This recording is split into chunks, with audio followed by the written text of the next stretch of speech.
So, Michael, unfortunately for this week's opening, we got a couple of bad bits of news here. From the movie industry? Yeah, I know. First off, members of the Writers Guild of America have authorized a strike. Yeah, and also, of course, we remember the last time there was a writers' strike in Hollywood. It happened in, I think, 2008 and produced such gems as the second Transformers movie, if you remember that, because there wasn't any writers. So yeah, maybe we're in for another spate of terrible movies if this writer's strike does indeed last a while. But also another bit of bad news: The Little Mermaid will have a runtime of 2 hours and 15 minutes, 51 minutes longer than the original film. Oh, I did see that. The reason why this is bad news is because Disney consistently, with these remakes of their classic animated movies, have just absolutely, elongated or maximized or just stuffed their movie with all this stupid shit, adding to the plot length, adding songs which nobody really likes, and it seems like they have done it again. And I guess because these movies are going on Disney Plus, so a longer watch time, etc., is necessary. You know what they say? They say there's quantity and there's quality. Well, it's not going to have quality, so it might as well have quantity. I like to think that was their logic. If it's going to be terrible, let's just make sure there's a lot of it, and who can argue with that? And we know it's going to be terrible because the mermaid is black. I wasn't going to even make an ironic joke about objecting to the race. People need to know. Race switching. People need to know I was joking.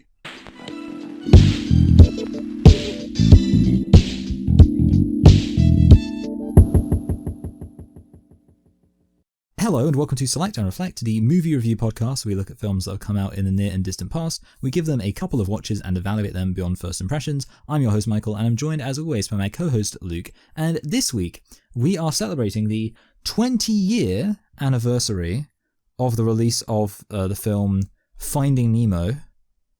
And also, is there like a Pixar film coming out? No.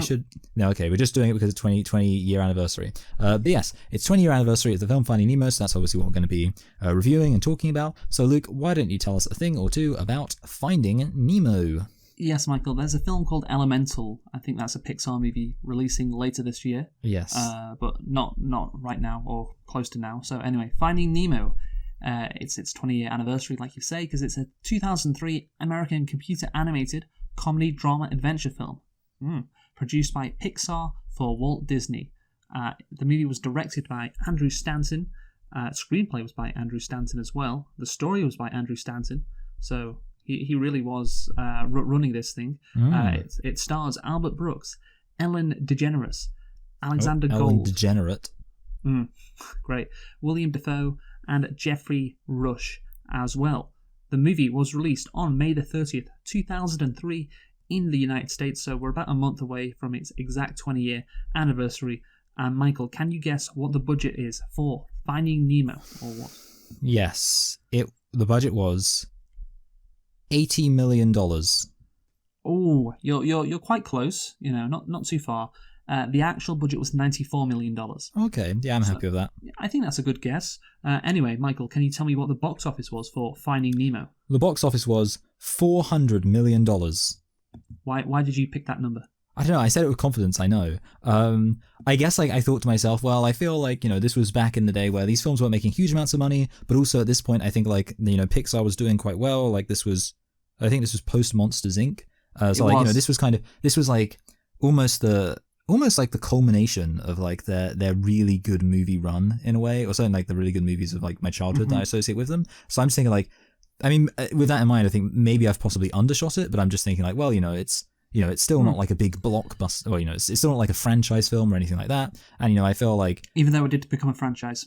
Yeah, it did become a franchise later on, I guess. But no, yeah, I'm just thinking like 400 million, like a lot of money because of that, but then like, at the same time, you didn't really have the billion-dollar films. Let me read this out. So upon its release, it received widespread acclaim from critics who praised the visual elements, screenplay, and characters. It also became the highest-grossing animated film of all time. Okay, so I'm guessing it made... I mean, having said that, it obviously didn't make like $1 billion or anything like that, so... It made $940 million. Oh, wow, yeah, okay. You have gone less than half. How did you not know this movie was a massive success? How did you not? It's just a long time ago. This is a famous movie. There's many famous scenes from it. It was critically acclaimed. You said it came out in Pixar's heyday. Again, this was a phenomenon of a movie. It really was. And also, Finding Nemo. Well, guess how many DVDs it sold, Michael? Oh, Finding how many Nemo. DVD copies? Yes. Well, I mean, it can't have been like, because it can't have been 900 million, because obviously that's the amount of money, and each, it costs more Just than like $1. the amount of actual copies. Yeah, so I guess like in terms of copies, maybe it's all like 200 million copies.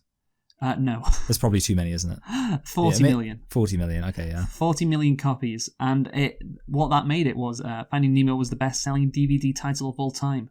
And it still holds the record, and was the highest-grossing G-rated film of all time before Pixar's own Toy Story 3 overtook it. Yes.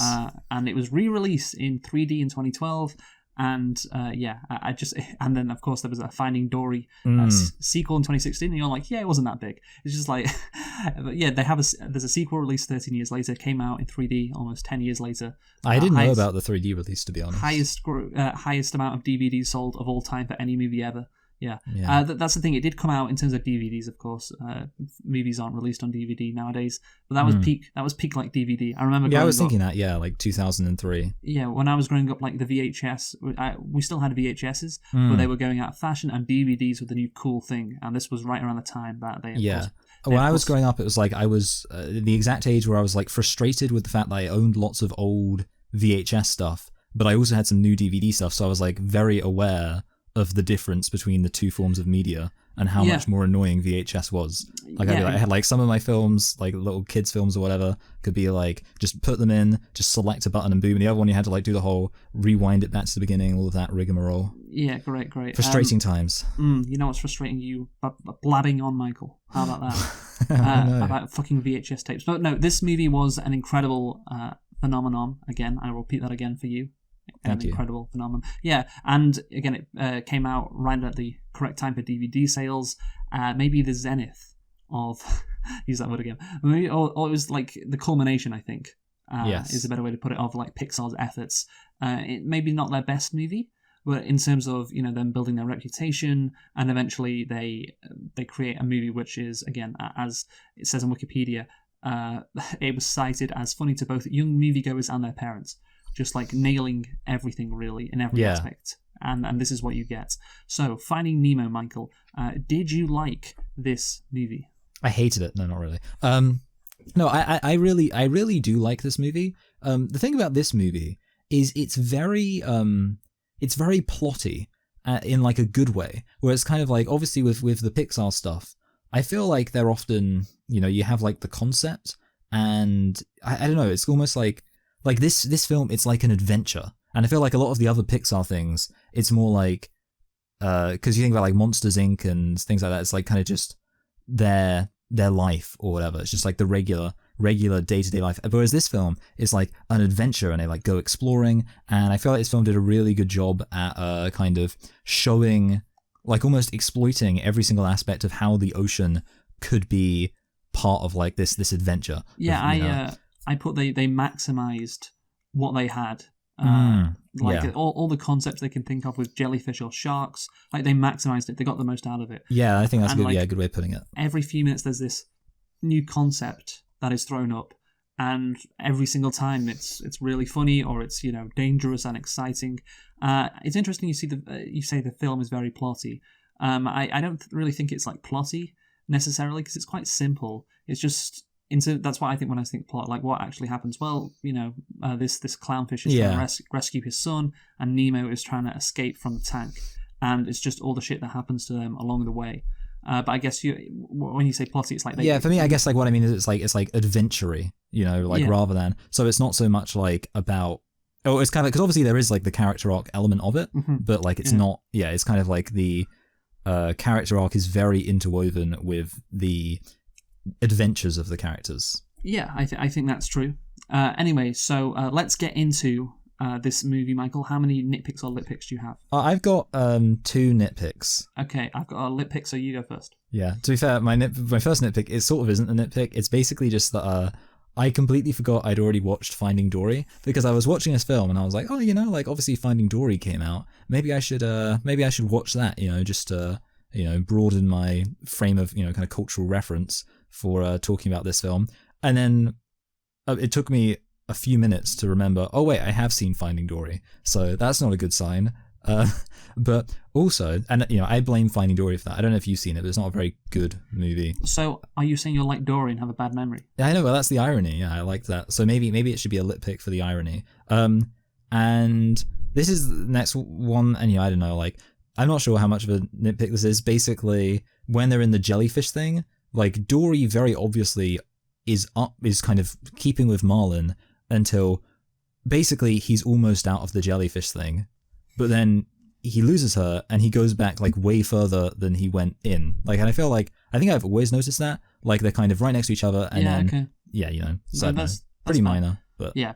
I would say that's a fair nitpick, but my lit pick is that this movie, I think, Michael, I was thinking back, I think this is the first movie I ever remember coming out in the cinemas. Like, this is, I do actually remember, I think I went to see like Tarzan beforehand, and I may have gone to see Toy Story 2, but I'm not sure about that. That may have been on VHS. But yeah, well, hold on. Toy Story 2 and Tarzan are like quite a long time before this film. Yeah, but, exactly. Yeah, I think I remember. Oh no, I saw Lilo and Stitch. I remember. I saw Lilo and Stitch in the cinema. That was 2002, that release. So yeah, this wasn't my first time, but I remember this movie coming out. I remember this being a big deal. Because I remember, like, I'm sure maybe they still do this. The Happy Meal toys you get. Yes. Yeah, at McDonald's, I remember like there was like Finding Nemo characters. That I got that gill thing. The gill fish. Yeah. Voiced by William Dafoe. Yeah, and I just remember it like coming out, like going to see it, and it being this like event, and of course it grossed a lot of money, and people really liked it when they went to see it.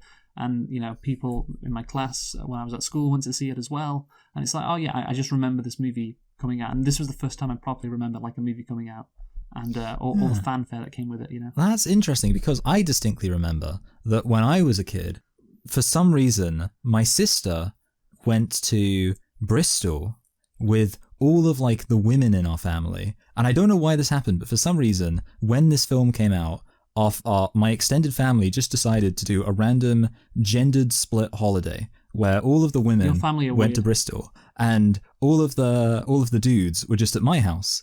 And the thing I remember is that we watched Lord of the Rings: The Two Towers. Okay. Which we rented. I remember that. We rented Lord of the Rings: Two Towers. Yes. And I think we ate fajitas while we were watching it. But my sister watched Finding Nemo. So I think I remember having the association, because I was an alpha Chad back then, of, Finding Nemo must be for girls then. And it's about a father and his son. And I never watched it ever. I know, yeah, that's the thing. Like, the funny thing is, it's such like a kind of like, positive masculine kind of film. Yeah. It's just, I don't know. It was the thing is, we never did, again, like we never had like that weird thing going on. Right. But yeah. Yeah. So isn't that funny? Yeah, I was going to say, by the way, speaking of Lord of the Rings, that was the movie, or Return of the King, which was the only movie that surpassed it in 2003. Yeah, that makes sense. In terms of gross.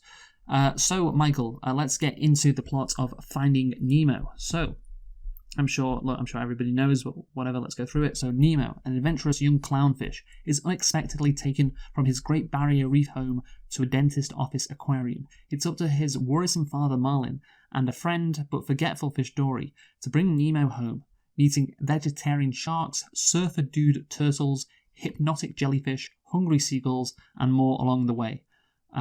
Marlin learns to take risks and comes to terms with Nemo taking care of himself. It's about fatherhood or parenting in general. It's about family. Yes, that's the main theme. Marlin has to go on a quest to get. I guess I said it's like Nemo's kind of a MacGuffin. Of course, there is an emotional attachment, so he's not really that. It's a very simple concept, really, in terms of the plot. He's trying to find him, and he's got many tasks to get through along the way. Yeah, many challenges. Yeah, it's the classic walking format where, obviously it also exists in Lord of the Rings. This film is basically the same as Lord of the Rings, where basically it's just, you need to get to a place. And that is a very easy kind of way to set out an adventure. But it's the emotional attachment, of course. That's it, yeah. Yes, he's going after his son, who he lost, and he feels guilty about it, of course.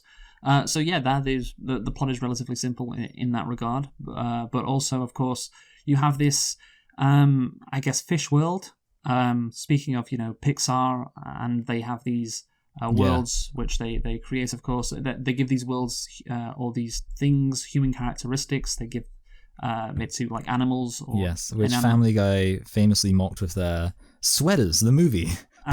We're out of ideas now. Yeah, I was going to say that. Well, yeah, they create Pixar creates a society equivalent to humans and with animals or inanimate objects or whatever, and this time it's fish. And of course they are running out of ideas. I think that is rather true, because what's coming out this year is a movie called Elemental. It's the elements. Which is about the elements: earth, wind, fire, and air. I believe are the four. Yeah. And it's like, fire and water just don't mix. And it's just they really just have run out of ideas. And you know what? They're getting closer to the sweater world. I tell you. Yes. They're getting closer. But yeah, this is an obvious one, like the world of fish. You know? I think we had a Pope is Gay topic. I can't remember what our answers were. I can't remember what they were either. Like they were definitely something, but no, yeah. And I obviously with this one, the thing is, it does kind of come down to the execution, but obviously, I think on some level, the quality of the idea itself also matters. And in this case, having it be about fish makes sense. And of course, also, it's kind of, you realize, like, I don't think any other film has, because the ocean's a big place, and it's like, if you're gonna have a kind of fancy world where you're not constrained by the reality that fish don't talk and things like that, there should be plenty of opportunity to make an exciting world about like under the ocean and the adventures that a fish would go on. And yet, as far as I know, Finding Nemo is the only film to have done it well. Yeah, I mean, I think also it would have to be an animated movie. Yeah, that's true. Yeah, and and this movie got praised for its visual effects because I imagine animating things underwater, because you need to get the feeling that it is underwater. It's quite hard. Like you watch like SpongeBob, of course it's set underwater, but you don't really get the sense it is underwater. Yeah, they like make so many jokes about it. Like they go to the beach one time. Yes. Well, yeah. I mean, I'm just talking about the animation style. Oh, yeah, that's true. Yeah, exactly. Yeah, not. But obviously, they make jokes about that. Yeah, I get that. Yeah. Yeah. Which also I mean, it makes, and I was going to mention this, like, it makes the kind of film almost like kind of beautiful. Like, I remember when I did finally get around to seeing this film. Oh, yeah, it is. Like, I was kind of like, I went through a phase just being like, man, I want to be like reincarnated as a fish or something. Because I knew about reincarnation. I was just like, because it looks so beautiful. It's just like, there's just this ethereal kind of lightness from like the sun refracting off the water everywhere. And it's like, wow. Yeah. Well, the director, Stanton, shortly after his son was born, took his family to a Six Flags Discovery Kingdom, which was called Marine World at the time. They took a trip there. And after seeing the shark tube and various exhibits, he felt that the underwater world could be done beautifully in computer animation. And I agree, it looks very good. And that's what I was looking at the reviews. Many people said this. Many people first commented, reviewers, that it looked incredible. And certainly that is the case, especially when like a fish is out of water and they've still got like water on them. They've just come out of the ocean. Oh yeah, and that looks so good, man. It looks so good. So yeah, it's the animation like holds up, because I remember it looks incredible. Well, it's funny you say incredible, because The Incredibles, I think, is the one of the Pixar films, kind of one of the only Pixar films. I guess it's because it's the only Pixar film that's like was early on where they tried to do actual people, because it's the one film I remember being like, oh, this I can tell this is old. Yeah, but it like looks so good. Yeah, this film, I was just like, I was looking at it and I just kind of was like, kept thinking, wow, this is from 2003. Yeah, I think about what video games were like at that point, and it's like, yeah, no, they did an incredible job, and also, of course, this is a movie with a very strong theme as well. A strong theme which again pays off right at the end and throughout the movie as well, which really is important more than the animation. It's the screenplay is very good. It's a really, really solid top tier movie, this, of course. So let's get into the script. So Clownfish Martin lives in a anemone. That's that coral thing. Yeah, I'm pretty sure it's pronounced. Wait, how's it pronounced? Anemone? Oh yeah, it is. Yeah, sorry. Yes, because Nemo struggles to pronounce it. Yeah, I'm just like Nemo, honestly. Yeah. I have a bad fin as well. Yeah, bless you. Yeah. In the Great Barrier Reef with his mates Coral and their eggs. After Coral and nearly all the eggs are eaten by a barracuda, Yeah, basically, it's such a sad start to the movie. I remember watching this as a kid. The start was like almost traumatizing, but it's an interesting way to get things going. Like, just everyone dies. But I guess for an animated kids movie, sad endings are quite, they happen quite a lot. And sad beginnings. You said sad endings. Sorry, yes, I meant sad beginnings. Yes, and of Yeah. course, in every Pixar or in every animated movie, I guess a parent has to die. Like obviously, Disney started off because they were like, oh, we've got to do fairy tales, so everyone has to die. I think like I agree with you. Like, it is kind of watching it as an adult as well. You're also just like, wow. Like, I think like the funny thing is, like, almost as an adult, you're more like cognizant of how horrifying that would actually be. Because I feel like when you're a kid, it's kind of just like, you're like, oh, death is just like that. I don't know, like, you don't think about it in like an existential sense, but then you're watching how you're like, imagine like you've got like a wife and kids and they all die and you're left alone just to like contemplate the misery of your existence. Of course, fortunately, one of the kids was alive, so otherwise it would have been Manchester by the Sea. Yes. Well, I mean, not really, because he kills his own kids and wife. Oh no, he doesn't kill his wife. Why are you still blaming him for that? He feels so bad about it, Luke. Well, I mean, that's why he wants to commit suicide, Yeah, of course, yeah. I mean, he accepts it, Anyway, so let's talk about Manchester by the Sea. More talk about In the Sea, Finding Nemo in the Sea. Yeah, whatever. They don't have a town. Whatever. I guess it's just the Great Barrier Reef or whatever. That's what it was called. But anyway, so why clownfish, Michael? Why clownfish? So in an interview with National Geographic magazine, Stanton said that the idea for the characters of Marlin and Nemo came from a photograph of two clownfish peeking out of the anemone. Yeah. Right, there we go. It was, this is the director. He said, it was so arresting. I had no idea what kind of fish they were, but I couldn't take my eyes off them. And as an entertainer, the fact that they were called clownfish, it was perfect. There's almost nothing more appealing than these little fish that want to play peekaboo with you. In addition, clownfish are colourful but do not tend to come out of an anemone often. For a character who has to go on a dangerous journey, Stanton felt a clownfish was the perfect type of fish. I can see why they picked clownfish. Yeah, I mean, they look kind of cool in terms of animation. But yeah, I mean, obviously, of course, it does set up the joke about the whole, actually, it's a misconception that clownfish are funny. Although it does make me wonder why they are called clownfish. Like, because they don't see, there's nothing about them that seems particularly clowny. Probably because they're white and orange.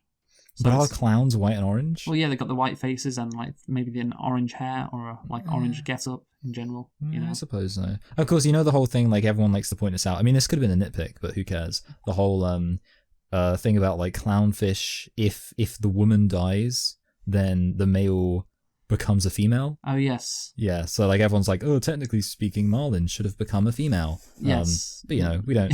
I think this film wasn't trying to be entirely scientifically accurate. That's my theory. I don't think so, no. Again, it's just like one of those, like our little facts that are kind of interesting.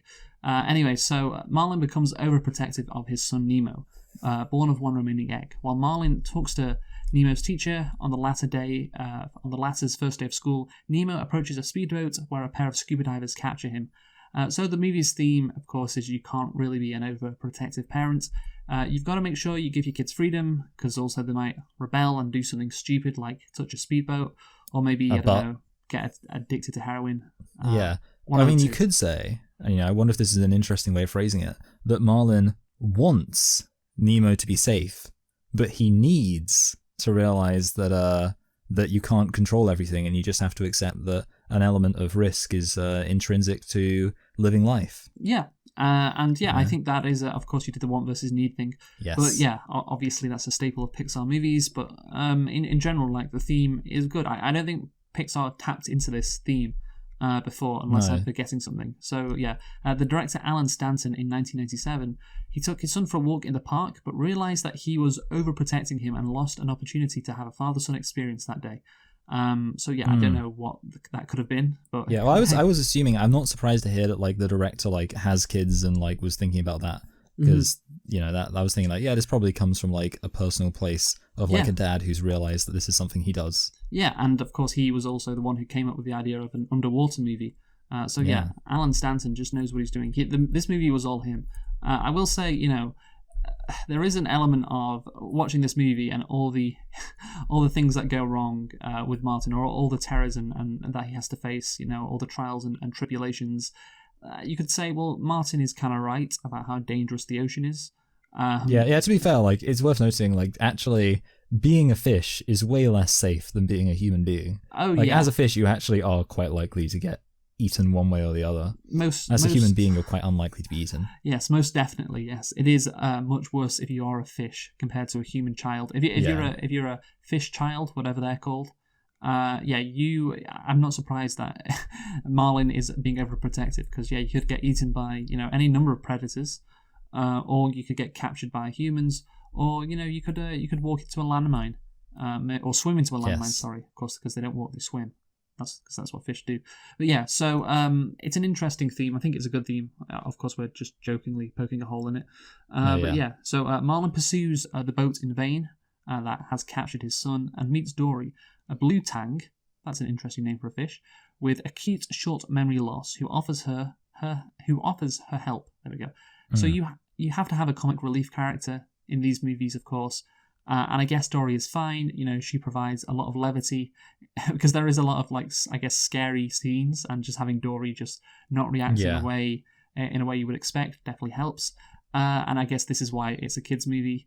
But yeah, I don't know. She's just like fine. I don't really care much for Dory. I don't know what you think. Yeah, I mean, so she's funny on like a basic level, I would say. Like, she does. I mean, you use the term comic relief. It is hard for me to think of like I think, like, I guess, like, her what's the word? Infectious enthusiasm for everything is kind of nice. Also, I think, like, the fact that she is, she has the short-term memory loss basically means that she's more vulnerable, and therefore easier for Marlin to treat her like a child, which therefore means that obviously it makes more sense for him to, like, learn the lesson about trusting people and things like that. Like, if she was, like, competent, then a lot of his arc couldn't actually happen. So the fact that she's, like, he has a reason to kind of mistrust her and doubt her capability means that it obviously, allows for a reflection of his relationship with his son. Yeah, no, I think that's a good point.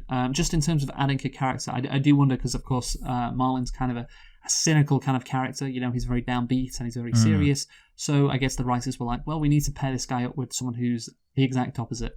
Of course, there can be some comedic contrast there, but again, just to stop the film being dragged down, you do need this character. But yeah, I think she's fine. Obviously, she's there for kids more than anything, I imagine. And yeah, the short-term memory loss, I guess it has its usefulness for Marlin.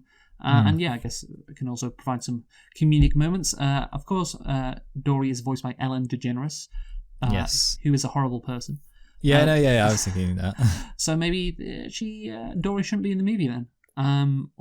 Cancel Dory. I will say Albert Brooks as Martin is great, by the way. Oh, sorry, Marlin.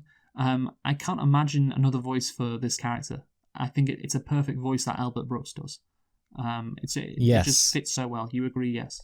Yeah, and I was kind of like, I was thinking at one point, like, oh yeah, you can tell that he is Hank Scorpio. It's there. Yes, you can tell that, definitely, for sure. So the two encounter Dory and Marlin. Bruce, Anchor, and Chum, 3 sharks who have sworn to abstain from eating. Marlin finds a diver's mask that fell from the boats, accidentally hitting Dory and giving her a nosebleed. The scent of blood sends Bruce into a feeding frenzy, but the sharks flee after accidentally setting off all naval mines, which knock Marlin and Dory unconscious. What I noticed is, at the start, everything in this movie goes so fast.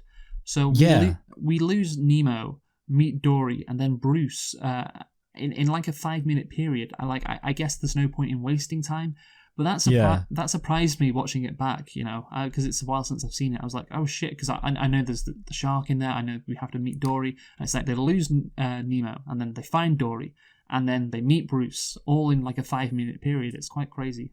That is an accurate and astute observation, and I can notice that too. Yeah, basically.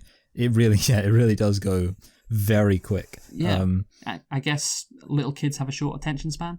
Yeah. So now we're getting into like the concepts of all the stuff that Marlin has to deal with before finding Nemo, and of course one of the concepts is having to meet these vegetarian sharks who are having an AA meeting to ensure that they don't eat fish. Yes, it's very funny. Fish are friends, not food. Yeah, it is such a funny concept, and it just makes this movie that much better. When they're like, intervention! Yeah, I love it when Bruce is chasing them, and the shark goes, "Remember the steps, mate."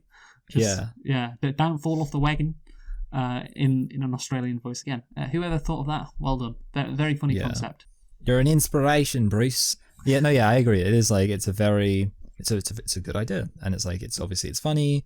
And it's clever, and even like then the way it like pivots to the kind of the conflict of like actually there's a danger because he's relapsing. It's both a funny concept and also a very credible threat. So it works on both levels in terms of engagement. Yeah, no, it is. It's just a great scene, just perfectly done. And of course, Barry Humphries as Bruce is great. I love his voice. It's great voice acting as well. And interestingly, even though he's only in it for 5 minutes, Bruce, you look at the Finding Nemo poster, and he's right there. He's the biggest thing. Oh, that's You got the whale in the background as well. But yeah, I think this character was a hit. That is for sure. And I think everyone remembers. See, I didn't really remember some of the concepts from the movie, but I definitely remembered this one. Fish. Yes. Fish are friends, not food. Not food, yeah.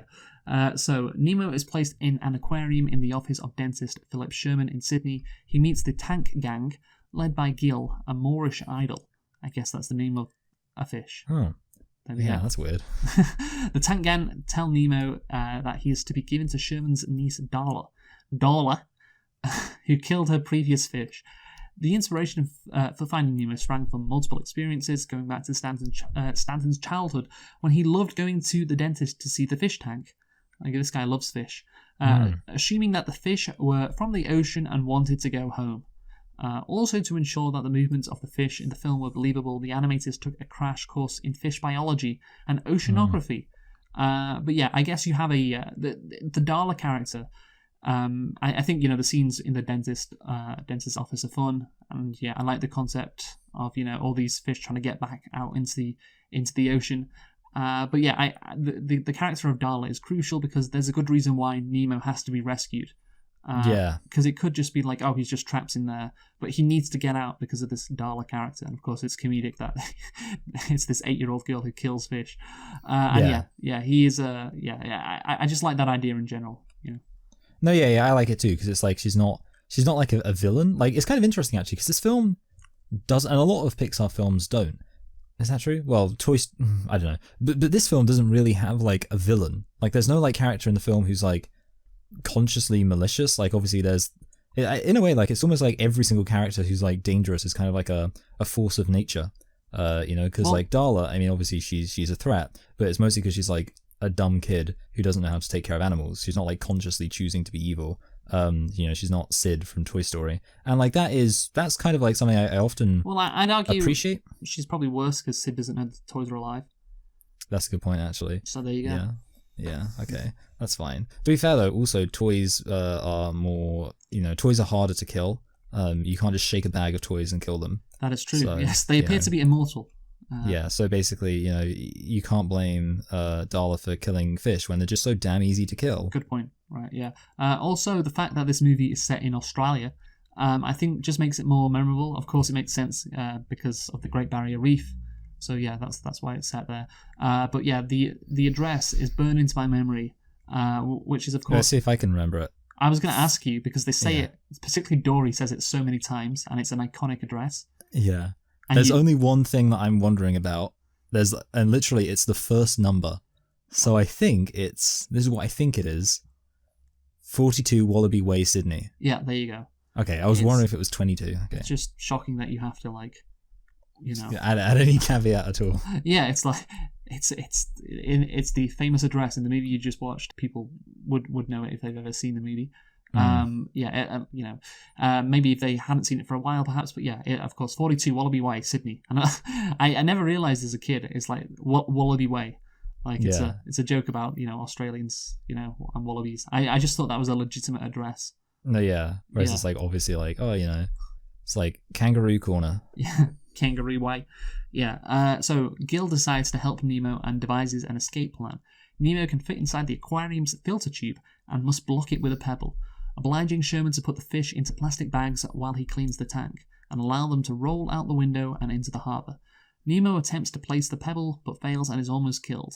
So yeah, Nemo, of course, he's trying to do stuff, but I guess the thematic reason why he doesn't achieve this goal is because he doesn't have the confidence to do so, or I'm not sure, or maybe it's a case of it's okay to fail, and it's also a case of hey, you got to learn. Like that's what life is about, learning, and so you will fail, but then the second time you do it, maybe you'll get it right because that's learning and that's life and all of that. So what do you think?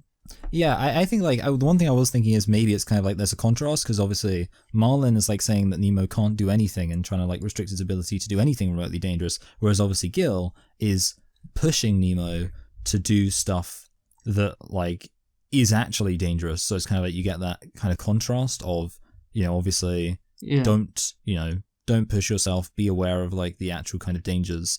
Maybe you need a balance. Yes. Because I think like it is kind of showing the balance because obviously it shows his willingness to actually do those things, which is obviously something that Marlin isn't appreciating. So good contrast. Yeah, perhaps. And also I love that William Dafoe voices Gil. I didn't realise that until I looked it up. That was a fun discovery. And the fish knowing all the stuff about dentistry is also a fun bit, like the seagull coming in and asking what the dentist again. I never noticed that. It's like entertaining for them. I never noticed that stuff as a kid, but that's the kind of stuff which the adults will enjoy. I've got a dentist appointment in 2 days. You know what's really funny? I had a dentist appointment on Friday. Wow! I can't believe we're so in sync with our dentistry. I know, crazy. Yeah, I wonder if there's a program. Did you get called up and say, hey, you need to go? Well, I just got told I was due for a checkup. Did they say they were going to kick you out of the dentistry if you didn't go? I don't know if they specifically said that. I think I'm dutiful enough in doing my checkups that they don't feel the need to threaten me. Well, that was the case for me. I think they don't trust you, Luke. Well, it had been 4 years. Oh wow! Since I last went to the dentist. Well, COVID. Yeah, it makes sense. COVID, yeah. So there you go. That's my excuse. So Marlin and Dory awaken, and they are soon pursued by the anglerfish. The two disregard directions from a school of moonfish, taking what Marlin believes is a safer path. After being stung by a forest of jellyfish, they are knocked unconscious. So it's just a series of trials and tribulations that they have to go through, featuring stuff in the ocean. And again, we talked about this at the start. They are making the most of this concept. Are the writers? I imagined to come up with all these concepts, they were just throwing ideas at the wall. Yeah, there was a lot of spitballing going on. Yeah, a lot of spitballing, and just eventually they saw which one of these ideas would work. And yes, again, the moonfish, kind of all right, a fine idea. But I like how the scene with the anglerfish is another good scene. Yes, again, how it's go on. I was going to say the jellyfish also, actually, of course, that has the famous "He will be mine, and I will call him Squishy, and he will be my Squishy." Is that famous? Which is like I would say that's quite famous. Like I feel like I've definitely seen people like as like a thing of endearment. If there's a little fluffy dog or something, be like, and he will be my Squishy. Okay, I can see that. But yeah. So also the relationship between Marlin and Dory improving is quite nice too. It's quite wholesome to see when Marlin saves her from the jellyfish. That's important as well. And so Marlin and Dory awake in the East Australian currents with a group of sea turtles, including Crush and his son Squirt. So again, these are surfer bro sea turtles. Again, just another fantastic concept. This is one of the things I remember from the movie, like the cool sea turtles. Yes, again, dude. Yeah, dude. Welcome to the EAC. Which, of course, it just fits. Because it makes sense they would be like surfer dudes because it's kind of like obviously what they're doing is basically like surfing. Yeah, exactly. And I think because turtles, perhaps because they live for so long, like they're naturally chill.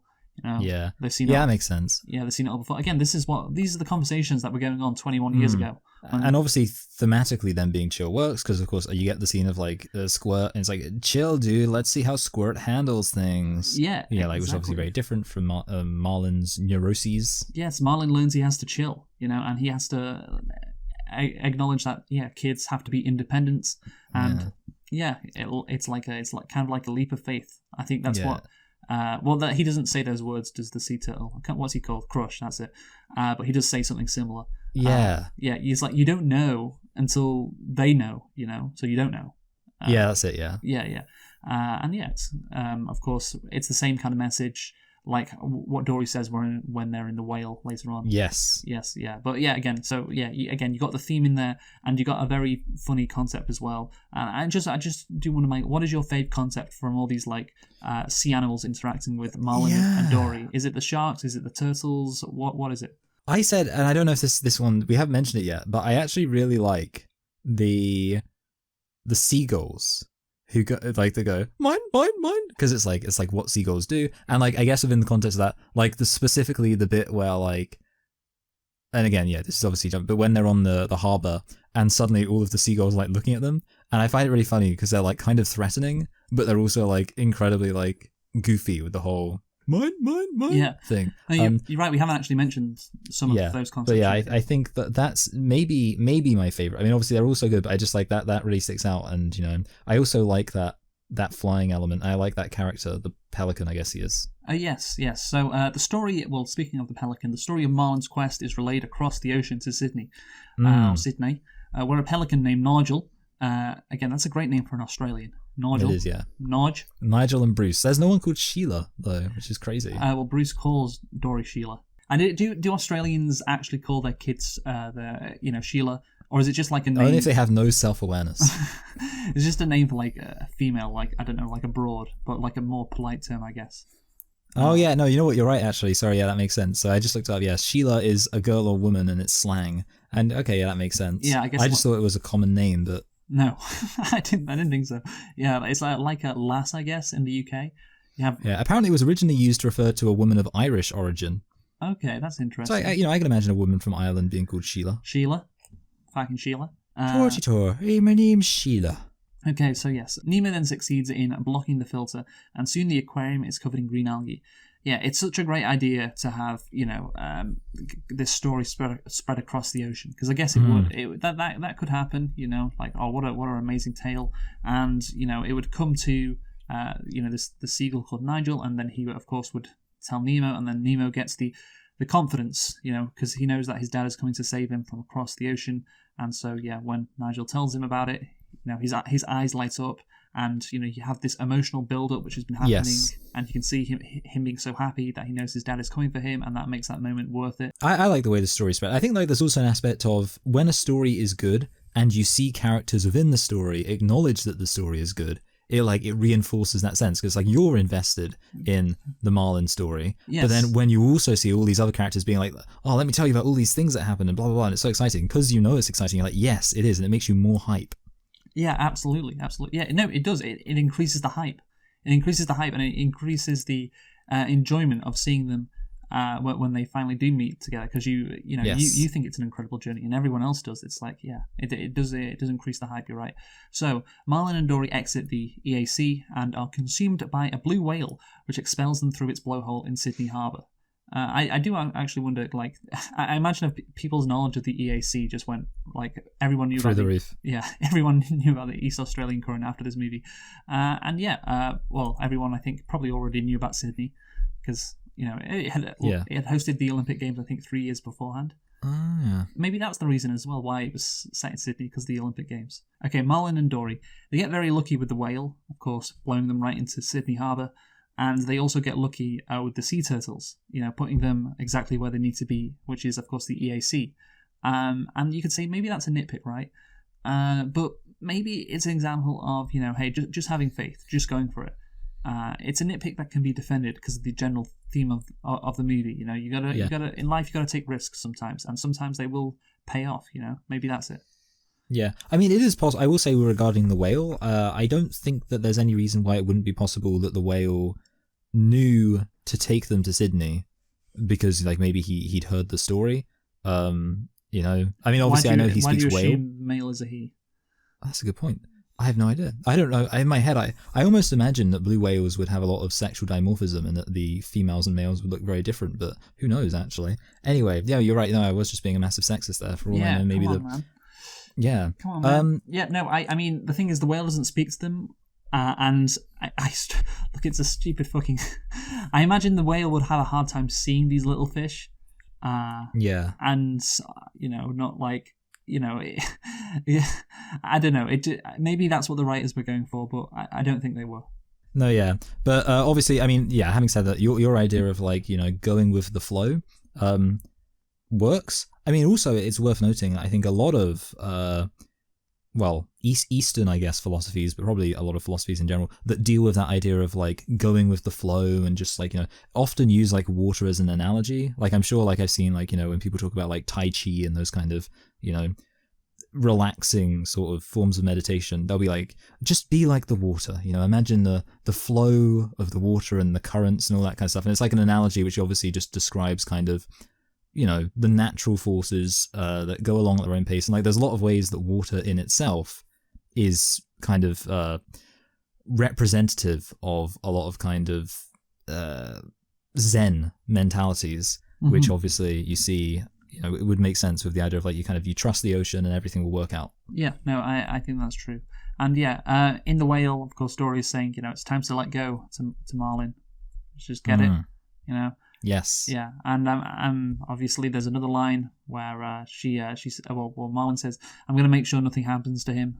Talk about Nemo, and Dory's reply is, "Well, something has to happen to him." Yeah. And that's a great reply because it does sum up what is wrong with that Marlin's mentality. It's like, well, then nothing's going to happen to him. Well, what's going to happen? He's just going to stay in his house all day, or his coral house, whatever the fuck it's called. Anemone. Yeah. So again, hey, if you have kids or if you live life, there's going to be risks, and that's just how it is.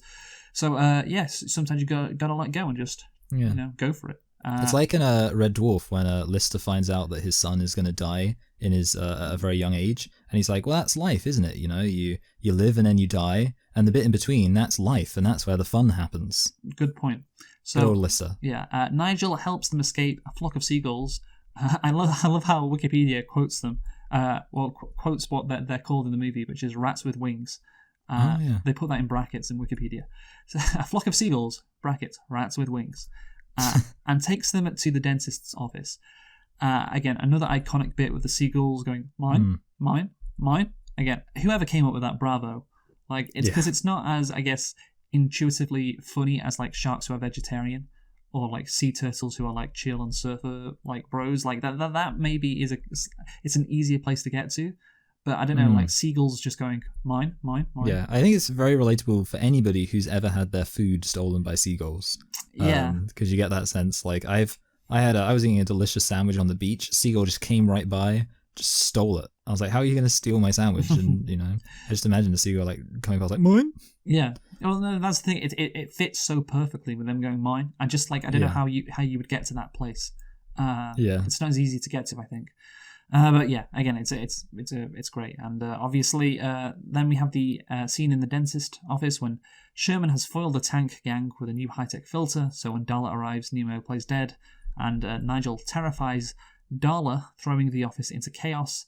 Jill helps Nemo escape through a drain leading to the ocean, because all drains lead to the ocean, don't they? I don't know if that's actually true or not, but whatever. And I did wonder, is this movie anti-keeping fish in a tank? What do you think? Well, that's interesting, because Finding Dory, I don't know if you know about this, but Finding Dory is actually set in an aquarium. And, you could easily... My memory of it, bearing in mind I couldn't even remember I'd seen the film for some period of time, but my memory of it is that it kind of comes across as, like sympathetic to the idea of fish being upset living in aquariums. I think it's one of those weird situations because it's like, obviously the film gives fish like a level of consciousness that they don't actually have. Yes. So it's one of the situations where like if fish were actually like capable of this kind of higher form of reasoning and aspiration, then putting them in a fish tank would be cruel. Obviously, in reality, that's not really true. Which I've always thought that about like, the fact that a lot of animated films basically give animals consciousness, and yet at the same time, most children are brought up to eat meat. So we're literally we're doing a complete psyop on kids where we're showing them videos or films of animals being way more intelligent than they actually are. And then we're making them eat the animals, you'd almost be convinced that we're trying to, adjust them mentally to the idea of cannibalism. Oh, okay. Well, that was a step. That's my theory. Soros or something. Yeah, a step further than I thought it'd go. I thought vegan, but no, yeah, because like that would be my logic. I don't know if the film has that message, but I think like. Well, it's interesting you point that out because I think Madagascar is the only animated movie with animals who have human characteristics that I can think of where the animals are happy to be in captivity.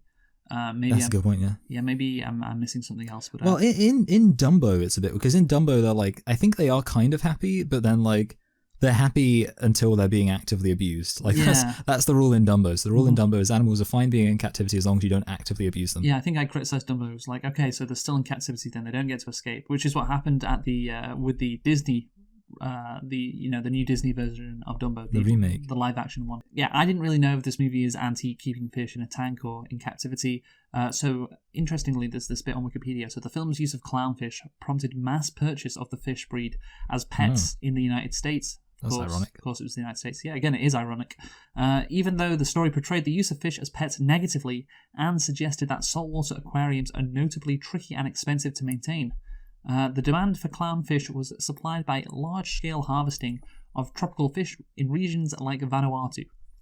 So yeah, a lot of damaging fishing was done perhaps to these environments. But anyway, the Australian Tourism Commission, or the ITC, launched several marketing campaigns in China and the United States to improve tourism in Australia.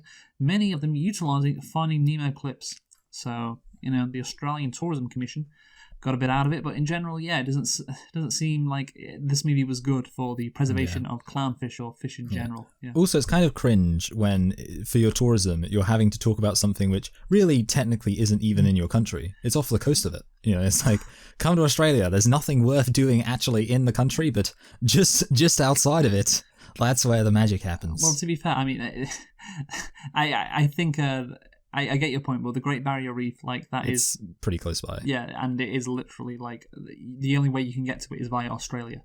Yeah. So yeah, I'm. No, yeah, yeah. I do actually forgive them, but yeah, obviously, Australia it's hilariously huge and bereft of much actual intrigue. Yeah, no, it's got no culture. I do think it has a culture. I think that's a bit unfair. But it is crazy again. Speaking of the other side of Australia, like Perth, how isolated Perth is. How it's closer to Antarctica, I think, than Sydney. Maybe I'm making that up. I'm not sure. Anyway, also speaking of another consequence, of this movie, there was a number of fish and chip shops, particularly in the UK, who after this movie came out were renamed Frying Nemo, which of course is a very funny joke. Yes. Frying Nemo. Anyway, so let's get back to the movie. So Dory reunites Nemo with Marlin. An emotional moment, of course. The build-up and is good, and the payoff is there naturally as you'd expect. But yeah, a fishing trawler captures Dory in a net along with a school of groupers, whatever that is. With his father's blessing, Nemo enters the net, and he and Marlin instruct all of the fish to swim down. Their combined force breaks the net. The fish escape. Do you know what that right there is, Michael? Do you know what that is? A character arc. That is a character. Socialism. That's what I was going to say. Well done. You got. Yes, I nailed it. Got where I was going. Yeah, socialism in action right there. I think in general, of course, the writers were thinking more. It's more about perseverance. That doesn't matter, does it? It's about socialism. That's what that scene is about. Explain why. Because, it's like Martin says in The Simpsons. As on our own, we are one single twig, but as a bundle, we form a mighty faggot. Yeah, that's a quote, so nobody can get mad. Yeah, it's a quote. Yeah, I can say it because, of course, a faggot is a bundle of sticks, which is much stronger than an individual stick. So obviously, the point is when people work together. It's like I also like when Marlin says this. He says, "It's not us who need you." It's you who need us. To the oppressive grasshopper. Yeah, we'll get to that. Good old socialism in animated movies. But yeah, of course, that scene. Are we doing Bugs Life this year? Yeah. Oh, great. Yeah. So, of course, all these fish, if they're all swimming in random directions, they can easily be exploited. But if they keep going in a singular direction, and, they can win. And they can break that net just until, the fishermen get a stronger net.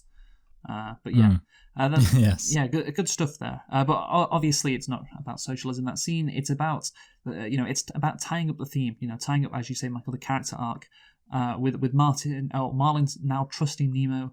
And yeah, I think it's good to have this moment after they reunite, because they reunite, but they haven't they haven't actually, I guess, finished up their character arc. They haven't shown each other that they've well, I guess Marlin has changed. Marlin hasn't shown that yet, and this is a great way to do it. Rescuing Dory as well. So yeah, I think that's a very nice way to end the movie and end the arcs, and yeah, tie up the theme with a nice little bow. Yes, a nice little bow. Moment of him showing that he does believe in Nemo. Exactly. So, and yeah, they return home somehow. A long fucking journey, and they can't use the EAC. That's a good point. Is there like a reverse EAC? I don't think so. A West Australian current? Well, that would be on the western side of Australia. That's a good point, yeah. So yeah, I guess they just have to kind of avoid it. Actually, I never really thought about this. If they're on the Great Barrier Reef, they were never that far from Sydney in the first place. Or rather, I mean, it is all they quite have to far. do... Yeah, I know, that's a good point, yeah. I'm doing the old neglecting how big Australia is. But it's kind of like all they had to do was swim down the coast. Well, yeah, I mean, they don't know it's where... It's kind of like, it's like finding out, though. like, something happens in the Pacific Northwest, and then they've got to get down to LA, and it's like, well, that's a journey, but it's a pretty straight one. Yeah, but they don't know, do they? Because that's true. Yeah, that's quite key. Anyway, so yeah, let's conclude now, Michael. All is well at the end. Everyone's happy, and you go first. Yeah. Oh well, the one thing I got to mention is that he's now good at telling jokes. This is important. That's good. Oh, by the way, Perth is 2,000 miles away from Sydney, almost on the dot. And it's 2,300 miles away from Antarctica. So while your random statement wasn't true, it's not as far off. There's only 300 miles in it. So yeah, this film is really good. I think the three main strengths of it are that it looks really cool, and like it completely kind of captures everything visually that you would want an animated film to capture about like being under the ocean. It does really well. And, I'm going to mention, I haven't mentioned yet, Shark Tale. How, like, Shark Tale came out, and probably because of Finding Nemo? And obviously that was just, terrible. I'm not sure that was the case, because it was only a year after. I think these things have to be in the works for longer than that. Maybe I'm wrong, but yeah. Yeah. Well, I mean, obviously, Ants and Bugs Life came out the same year, which I guess was, like, parallel thinking or something. There's a story behind that's what that was, yes. Yeah. But yeah, basically... yeah, so the fact it does like a good job visually is something which a lot of other films that have tried to do like things under the water haven't done. And the emotional kind of aspect is very strong. Like you got some like quite serious lows, like the sad stuff, and some quite big happy moments. And obviously thematically, it's a really good theme, and like that theme of like, how do you know things aren't going to go wrong? I don't. Like that's like a good attitude to have. It reminds me of a quote I heard, Luke. Worry won't take the misery out of tomorrow. It will only take the happiness out of today. Yeah? And I said there were three, but obviously the fourth one is just that the plot is so tight, and it's just like so much like just it's like adventure after adventure after adventure, and every adventure makes sense, and like you feel like you're really exploring the ocean. And I really think this is one of the best fantasy action adventure films of all time in terms of that aspect of just like the plot. And on top of that, it has a very relatable theme. I'm not thinking of much of a good reason not to give this film a low 9. I think the lowest I would go is a high 8, but I'm going to give it a low 9 because I just think it ticks so many damn boxes. I think you're right. Yeah, it ticks so many boxes. And again, I saw this movie as a kid, and I really liked it, of course, because it appeals to adults and it appeals to kids as well, because it's a really good movie with a great emotional payoff, which I think kids can understand at that age. So yeah, that's crucial. And just looking at the reviews on Wikipedia, Roger Ebert gave the film 4 out of 4 stars, calling it one of those rare movies where I wanted to sit in the front row and let the images wash out to the edges of my field of vision. Mark Cara of the Chicago Tribune gave the film 4 out of 4 stars, saying, "You connect the sea creatures as you rarely do with humans in big screen adventures. The result, a true sunken treasure." I just have a nostalgia for this period, of course, because I just feel like these were the days when companies tried with movies. So like the movies I grew up with, like companies, they were trying to make fucking really good movies, and it feels it's quite a contrast to today. Like the Super Mario Bros. Movie, which we'll do the Rotten Tomato score for in a bit. It's going to gross maybe as much as Finding Nemo, but it's not going to be as good as this. And they're both animated kids movies. That's why I compared them. But yeah, this again. it's a great movie for kids, and it's a great movie for adults as well. I think this is a really good movie. A 9 out of 10, like you say, ticks all the boxes, just nails everything. Nothing to complain about really. It's just obviously it just can't be like a 10 or a 9.5 just because of the natural limitations of the movie. But yeah, it just does does everything really really well.